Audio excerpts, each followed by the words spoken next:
Hello and welcome to the Introduction to Cpanel. Cpanel is a graphical, web-based web hosting control panel designed to simplify administration of websites. You might even hear the term GUI used from time to time to describe Cpanel, and basically that just stands for Graphical User Interface. Now all this stuff means is that Cpanel has a bunch of easy to recognize images to show off the different applications. Now, we're going to check these out here in just a second. Now, I'm going to guess that you already have a domain name and a web hosting account, and that web hosting account offers Cpanel and not Plesk or some other type of custom control panel. Now, you can access your Cpanel control panel a couple of different ways, but you're going to need to go to your browser, and in this instance, you're going to enter your domain name /Cpanel, that's C-P-A-N-E-L, and then we're going to log in with the username and password that was sent to us by our web hosting company in that first email we got when we first bought the service. Let's go ahead and do that first. Now I've got two different tabs here because these two tabs represent two different web hosting companies that I use.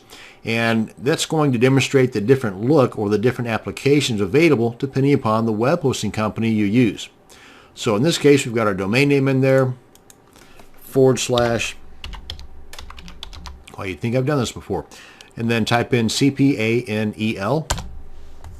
And had I not just logged in earlier, I would have been presented with a login box. Let me go ahead and log out like this. And in this case, I would enter the username and the password that I received in that initial email from that web hosting service.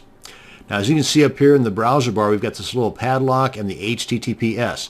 That signifies that we are logged in securely. Now let's do the same thing over here, and a different way to log in is you type in the domain name in the browser bar like we've got there, and instead of a / in Cpanel, we put a colon, that's the two dots, and then a number, either 2082, that's the unsecure login, or 2083, like this, and that's the secure login method. So let's try the 2082. And we're presented with a box, and even this one looks a little bit different than the box presented to us on that other company. And here we are. Now, another thing, in addition to being logged in not securely, which is fine for the most part, we're also left with our domain name in the browser bar. Whereas with this one here, that's logged in, or in this case, not logged in, but if it were logged in securely, it would have the server name instead of the domain name in the browser bar. Let's go ahead and log out of here and I'll show you what I'm talking about. Just 2083. And we're presented with the login box where we put the username and the password.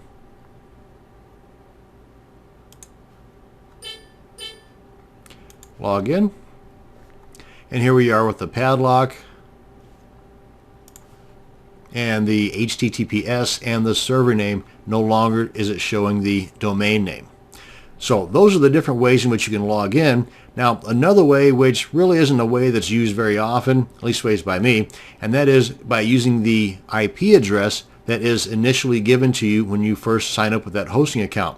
Because whenever you first sign up with a hosting account, you're providing them, for the most part, with a domain name that they can then attach to that hosting account. Now, instead of that domain name being immediately accessible to that hosting account, because it's got to propagate, as they call it, through the internet first, which can take a couple of days or so, instead of waiting for that, they give you, they being the web hosting company, give you an IP address that you can use to log in. Now, no matter how you log in, you're going to be presented with the same homepage, the same interface.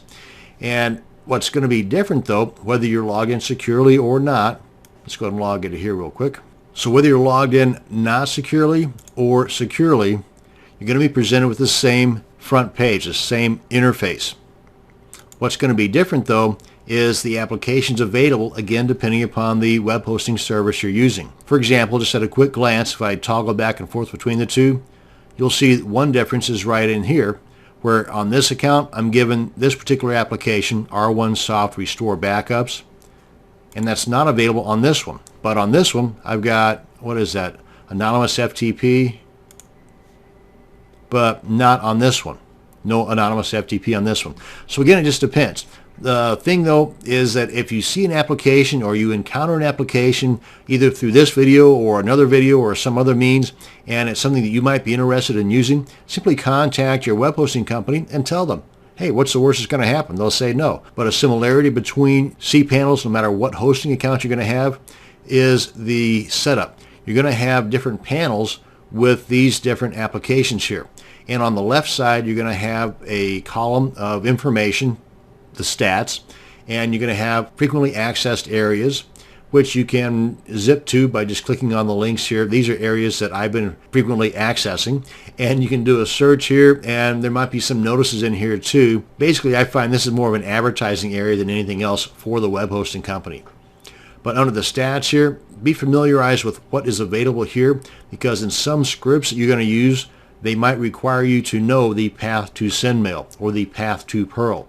So at least ways now you know where it is. You may not have to ever know what it is, but at least now you know where it is in case you need to know. And you can collapse those stats, which is usually the case by default. Now over here under the different panels you've got, you can drag these back and forth to your own personal preference. So speaking of preferences, if you find that you never use this one, stick that puppy down at the very bottom. Put one of the more frequently accessed panels closer to the top. Again, just for convenience, just for personal taste. Totally up to you. And you can also collapse these guys just to get them out of the way, like so. And that's going to bring us to the end of this video on an introduction to cPanel. Thank you very much for watching, and you have a great day.